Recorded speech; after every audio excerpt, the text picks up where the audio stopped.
नमस्कार दोस्तों। थोड़े दिनों बाद आप लोगों का अपने चैनल में स्वागत कर रहा हूँ। लेकिन सच बता रहा हूँ, आज जिस घटना की कहानी आपके सामने लेकर आया हूँ ना, ये इतनी ज़्यादा डरावनी है कि आपके मन में एक डर की ऐसी नई लहर को छोड़ देगी कि आपको कुछ समझ में नहीं आएगा कि साला इस दुनिया में करे तो करे क्या, जाए तो जाए कहाँ। ये भूत प्रेत शैतान नेगेटिव एनर्जीज तो कहीं पर भी हमारे ऊपर धावा बोल सकती है, किसी भी वक्त। दिन का वक्त हो, सुबह सुबह का वक्त हो, आधी रात का वक्त हो। ऐसे ही कुछ हुआ एक कृष्णा नाम के साधारण से लड़के के साथ। छत्तीसगढ़ के एक छोटे से टाउन में रहने वाला ये लड़का अच्छी खासी अपनी जिंदगी काट रहा था। एक ऐसी फैक्ट्री में जॉब करता था, मैनेजर की पोस्ट में, जिसका नाम बहुत ज्यादा है भाई, इसलिए उस कंपनी का नाम मैं लूंगा नहीं। वो एक बहुत ही बड़ी ऑनलाइन प्रोडक्ट्स की कंपनी है।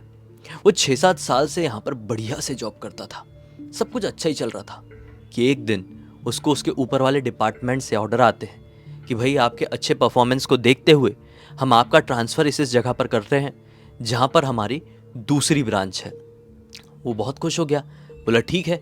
एक बड़ी जगह में खुद को एक्सप्लोर किया, 6-7 साल तक अपना यहाँ पर नाम बनाया हूँ, मेरे नाम को देखते हुए मुझे एक ऐसी जगह भेजा जा रहा है जहाँ की परफॉर्मेंस इतनी अच्छी नहीं है, मैं उसका नाम भी बना दूंगा और फिर एक ऐसा समय आएगा मैं प्रमोशन लेकर और भी बड़ी पोजीशन में बैठ जाऊंगा।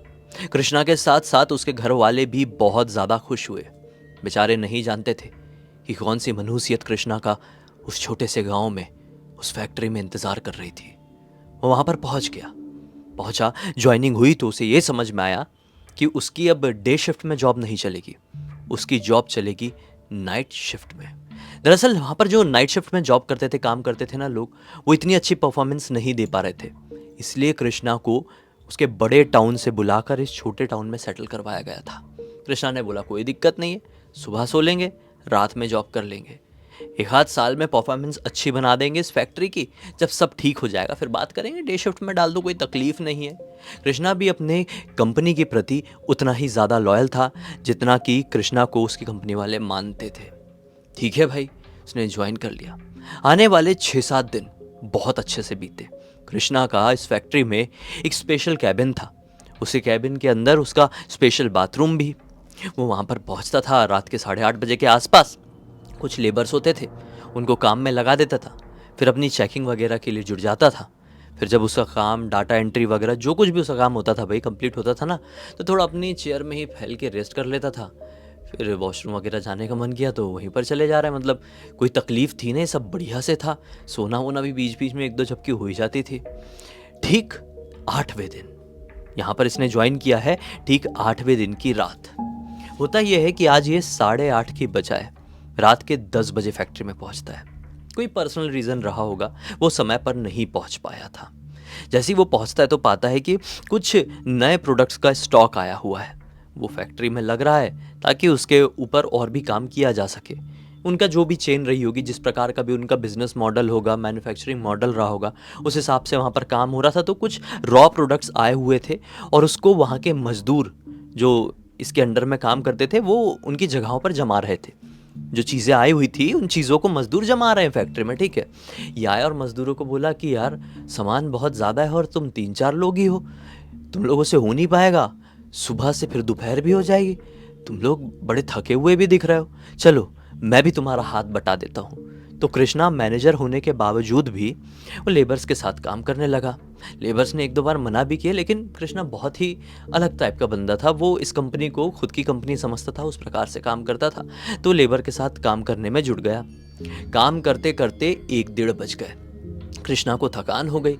उसने लेबर से कहा कि यार मैं बहुत थक गया हूँ, तुम लोग भी थोड़ा रेस्ट कर लो, मैं भी रेस्ट कर लेता हूँ, और आधे 1 घंटे बाद हम वापस से अपने काम को कंटिन्यू करेंगे।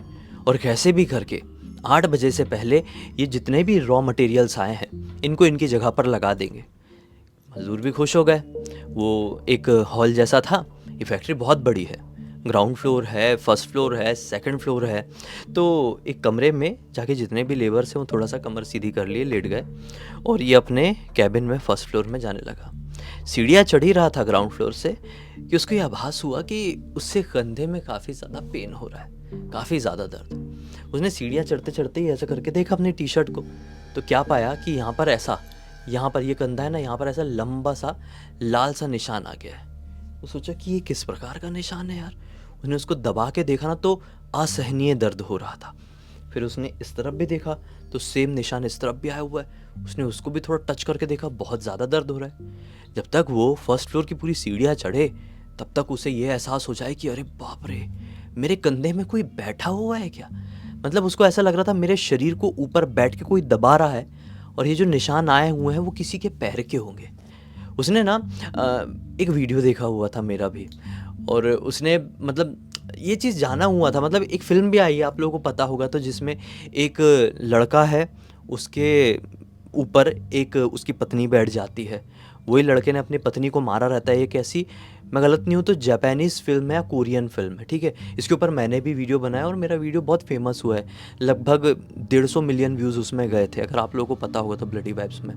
तो उसने वो वीडियो देखा हुआ था, उसने वो फ़िल्म के बारे में भी सुना हुआ था जिस फ़िल्म में इस चीज़ का ज़िक्र था। तो उसको ना ऐसा बिना मतलब के लगने लगा कि कोई नेगेटिव एनर्जी, कोई भूत प्रेत या आत्मा मेरे कंधे में आके बैठ गई है। कोई दिखाई नहीं दे रही है, ऐसा ऐसा करके देखा भी हाथ वाथ चला के, कोई दिखाई नहीं दे रही, लेकिन कोई बैठ गई। अब बिना मतलब के उसके मन में एक डर बैठ गया। अब देखो, अगर हम लोग ना बहुत ज़्यादा हॉरर चीज़ों में इन्वॉल्व रहते हैं, मैं आपकी बात नहीं कर रहा हूँ, मैं खुद की बात भी कर रहा हूँ, मैं हद से ज़्यादा हॉरर चीज़ों में इन्वॉल्व हूँ। और एक तरीके से ये ह्यूमन नेचर होता है, या माइंड का खेल होता है। हमारा माइंड ये सोचने पर मजबूर हो जाता है कि हर जगह कुछ ना कुछ है। मैं तो हर जगह को एक शक की नज़र से ही देखता हूँ। अगर मैं किसी अननोन जगह जा रहा हूँ, वो जगह अंधेरे में है, सुनसान है, तो मुझे ऐसा लगता है कि शिट, यहाँ पे कुछ होगा तो नहीं। भले ही वो जगह क्लियर हो, लेकिन फिर भी मुझे ऐसा लगता है। अगर मैं बहुत ही ज़्यादा कॉमेडी चीज़ों में जुड़ा हुआ हूँ, तो मुझे हर चीज़ में, हर सिचुएशन में कई बार कॉमेडी दिखेगी। ये ह्यूमन माइंड का गेम होता है। तो ठीक है, ये भी बहुत ज़्यादा हॉरर चीज़ों में जुड़ा हुआ था, बहुत फिल्में देखता था, बहुत स्टोरीज़ पढ़ता था, बहुत तरह तरह के वीडियोज़ देखता था। इसलिए इसको ऐसा लगने लगा कि मेरे ऊपर कोई बैठ गया है। इसको बिना मतलब का भी डर लगने लगा। ये जब तक अपने कैबिन में पहुँचे, बैठे, तो बैठते से ही इसको ना थकान के मारे नींद आ गई। नींद आ गई और फिर एक झपकी के साथ इसको ऐसा वापस से जागा और घड़ी देखा। बोला शिट, बहुत समय निकल गया यार, 2:15 ढाई के आसपास का टाइम हो रहा है। मैं जाता हूँ और लेबर्स के साथ वापस से काम करवाता हूँ। ये उठ के अपनी चेयर से, अपने कैबिन से चेयर से उठ के जाने को ही हुआ ना, तो इसको ऐसा लगा कि इसके पूरे शरीर को ना किसी ने जमा दिया है और बहुत ज़्यादा कमज़ोरी फील हो रही है। और अब लिटरली इसको ये वाली फीलिंग आ रही है कि कोई तो भी शैडो इसके ऊपर बैठा हुआ है। देखो, ये फैक्ट्री में लाइट वाइट सब कुछ चालू है, लेकिन फिर भी इसको ऐसा फील हो रहा है कि मेरे ऊपर कोई बैठा हुआ है। ये मन ही मन भगवान का नाम लिए नीचे गया, बोला लेबर के पास जाता हूँ तो उन लोगों का साथ रहेगा तो थोड़ा डर कम होगा। उन लोगों के पास गया, उन लोगों से काम कराने लगा। वो बेचारे काम कर रहे हैं, ये भी काम करने लगा, थोड़ा कि माइंड रिफ़्रेश होगा मेरा। वहाँ से डाइवर्ट होगा, साले ये निशान काहे का बन गया, काहे का ये बोझ फील हो रहा है कि आधे घंटे नहीं हुए। तो उसको ऐसा फ़ील होने लगा कि अब मुझसे नहीं हो सकता। एक काम करता हूँ, मैं अपने कैबिन में जाता हूँ, मोबाइल में हनुमान चालीसा लगाता हूँ, बजरंग बाण लगाता हूँ, उसको सुनते सुनते सो जाता हूँ। अब मैं काम नहीं कर पाऊँगा। लेबर लोगों को बोल के टाटा बाय बाय बोल के ऊपर जा रहा हूँ। इन लेबर लोगों को बोला यार मेरी तबीयत ख़राब लग रही है, शायद बहुत ज़्यादा काम कर लिया हूँ, थकान हो गई, तुम लोग संभालो, मैं कैबिन में जा रहा हूँ सोने के लिए। लेबर लोगों ने बोला हाँ सर आप जाइए, आराम कीजिए, हम देख लेंगे। ये फिर से अपने कैबिन की तरफ बढ़ा, और कैबिन की तरफ बढ़ा ही है, वहाँ पे इसने ना एक छोटी सी अपनी कैसे बताऊँ मैं, चटाई जैसी रखा हुआ था कि ज़रूरत पड़ने पर ये वहाँ पर थोड़ा फैल जाएगा, है ना। तो चटाई को सीधी किया है और लेटने को हुआ ही है, लेटा ही है इन शॉर्ट। इसको ना इसके कैबिन के बाथरूम से कुछ तो भी आवाज़ सुनाई दी। बोला साला ये कैबिन, मैं बाहर निकलता हूँ तो लॉक करके निकलता हूँ, चाबी मेरे जेब में रहती है। अंदर आता हूँ, कैबिन खोल के अंदर घुसता हूँ। जब इससे पहले भी मैं बाहर निकला था तो बंद करके ही निकला था, आया था तो फिर खोल के ही आया। मेरे अलावा इस कैबिन में कोई एंटर कर ही नहीं सकता जब मेरे हाथ में ही चाबी रहती है। तो बाथरूम में कौन घुस गया साला कैबिन के अंदर वाले। इसका दिमाग ख़राब हो गया। बोला शिट, ये कौन है। थोड़ा सा उठ के आवाज़ भी लगाया। फैक्ट्री बहुत बड़ी है भाई, वो ग्राउंड फ्लोर में काम कर रहे हैं जितने भी लेबर है, ये अपने फर्स्ट फ्लोर में है, अपने कैबिन में है, किसी कोने में कैबिन बना रहा होगा। कौन है अंदर, कौन है, क्या कर रहे हैं, कैसे अंदर घुसे, ऐसे ऐसे इसने तरह तरह के 2-3 सवाल दाग दिया। अंदर से कोई रिस्पॉन्स नहीं आया।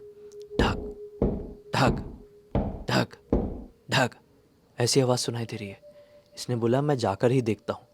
ये बड़ी हिम्मत बांध के वॉशरूम की तरफ गया, और जैसे ही उसका दरवाज़ा खोला, अंदर देखता है कि वो जो वॉशरूम में कमोड होता है ना, उसके बाजू में एक मज़दूर, इसका ही मज़दूर खड़ा हुआ है।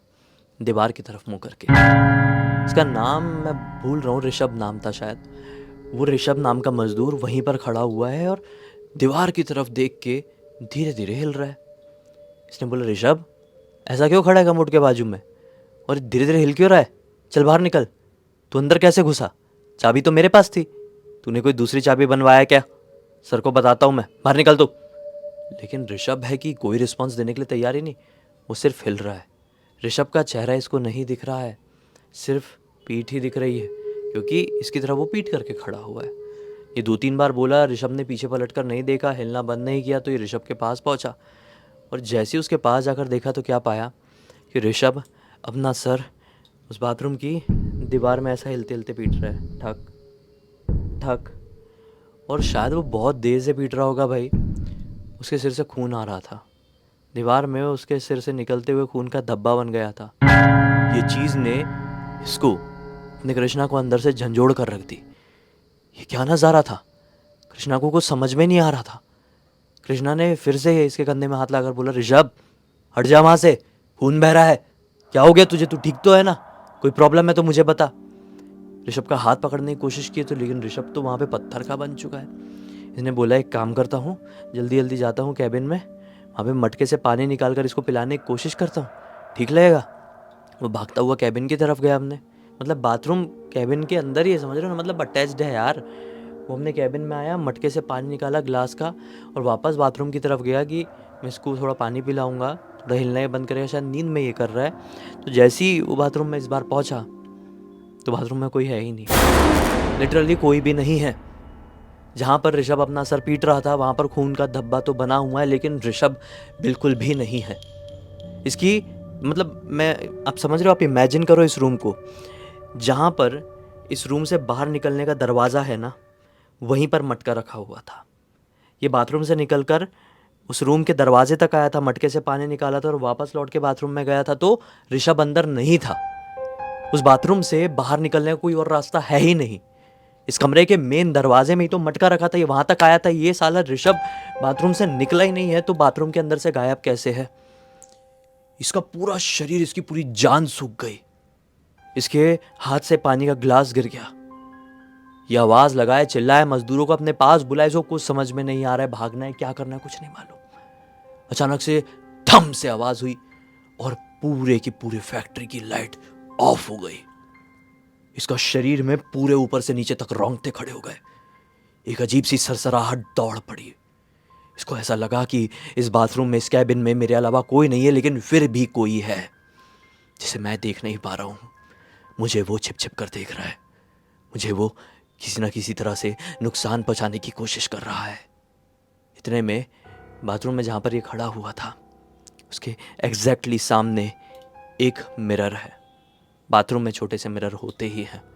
उस मिरर से किसी की टंग टंग टंग ऐसी नॉक करने की आवाज़ सुनाई दी, जैसे कि मिरर में किसी ने लोहे से मारा, ऐसा टंग टंग टंग। ये डर गया और अपने तुरंत ही मोबाइल का फ्लैशलाइट ऑन किया और जैसे ही मिरर की तरफ देखा तो क्या पाया कि एग्जैक्टली इसके पीछे वही फूटे हुए सर का ऋषभ खड़ा हुआ है। उसकी आंखें भी नहीं है, आंखों से लगातार खून की धाराएं बह रही है। उसका चेहरे का रंग रूप, उसका पूरा शरीर, ये मिरर में ही देख रहा है, इसके पीछे खड़ा हुआ है। समझ लीजिए मिरर है और ये पीछे देख रहा है, ठीक है? मिरर के रिफ्लेक्शन इसको दिखाई दे रहा है, मतलब ऋषभ इसके पीछे है और ये सामने मिरर में देख रहा है।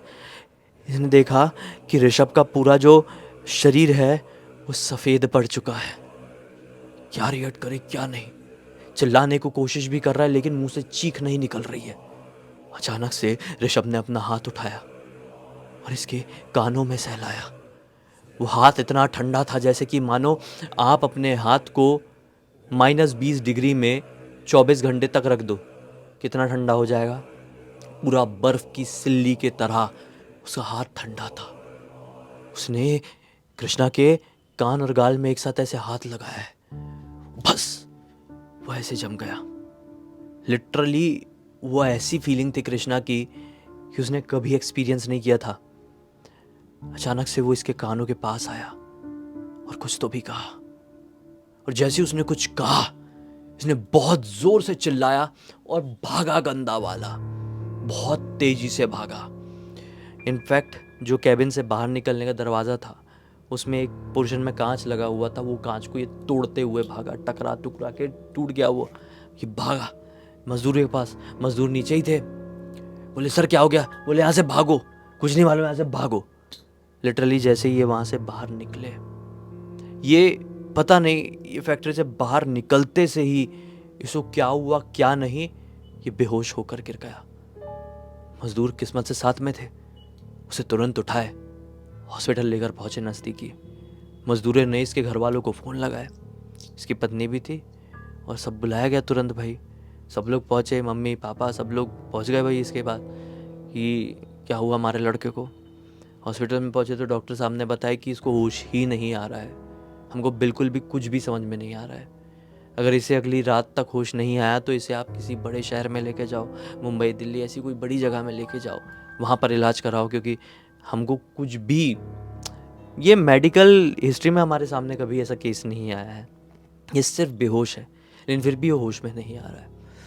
घर वालों ने बहुत प्रार्थनाएं की है, बहुत कोशिशें की है कि वो जाग जाए, और वो जागा। ऐसा नहीं है कि वो नहीं जागा। इस बात की खबर जैसे ही सुखदीप इसके बेस्ट फ्रेंड को पड़ी तो सुखदीप भी उसके जागने से आधे घंटे बाद वहाँ पर पहुँच गया, और सुखदीप ने उससे अकेले में बात किया, क्योंकि कृष्णा उससे बात करना चाहता था। सुखदीप कृष्णा के बचपन का दोस्त था। कृष्णा ने एक एक बात सुखदीप को बताया कि उसने फैक्ट्री में क्या एक्सपीरियंस किया। सुखदीप को अपने कानों पर विश्वास नहीं हो रहा था, ना ही कृष्णा की बातों पर। सुखदीप को उस समय ऐसा ही लग रहा था कि कृष्णा किसी चीज़ से बेहद ज़्यादा घबरा गया है और ऐसी मनगढ़ंत बातें बता रहा है, या फिर उसके दिमाग में कुछ तो भी झटका लगा है। उसने सब कुछ उसकी बातें इत्मीनान से सुना, उसको ऐसा दिलासा दिया कि भाई मैं समझ रहा हूँ तू सच बोल रहा है, और ये उठ के उसके घर वालों को तसल्ली दे के अपने घर पर आ गया सुखदीप को अपने घर पर आए हुए 2 घंटे हुए हैं। मतलब वो वाले दिन की रात हुई ही है कि ये खबर मिली कि कृष्णा की दिमाग की नस फट गई है और उसकी हॉस्पिटल में ही मृत्यु हो चुकी है। सुखदीप को कृष्णा ने यह बताया था कि वो जो भी ऋषभ की आत्मा थी या फिर जो भी वो भूत था उसे कान में कुछ कह रहा था, लेकिन क्या कह रहा था वो कृष्णा क्लियरली सुखदीप को नहीं बोल पाया। सुखदीप भी वो चीज़ नहीं समझ पाया।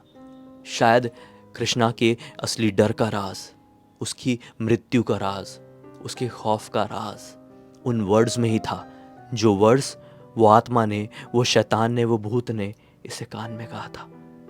वो क्या था? ये एक रहस्य ही रह गया हमेशा के लिए। आज इस घटना को 3 साल हो चुके हैं, लेकिन सुखदीप आज भी कृष्णा के उन बातों को याद करता है तो सिहर सा उठता है, डर के मारे नींद से जाग जाता है। उसे अभी भी ऐसा लगता है कि कृष्णा मुझसे कुछ बताना चाह रहा है, लेकिन बता नहीं पाया। वो बहुत दुख में है। उसके परिवार वाले भी, कृष्णा के परिवार वाले भी अब तक उस दुख से उभर नहीं पाए हैं।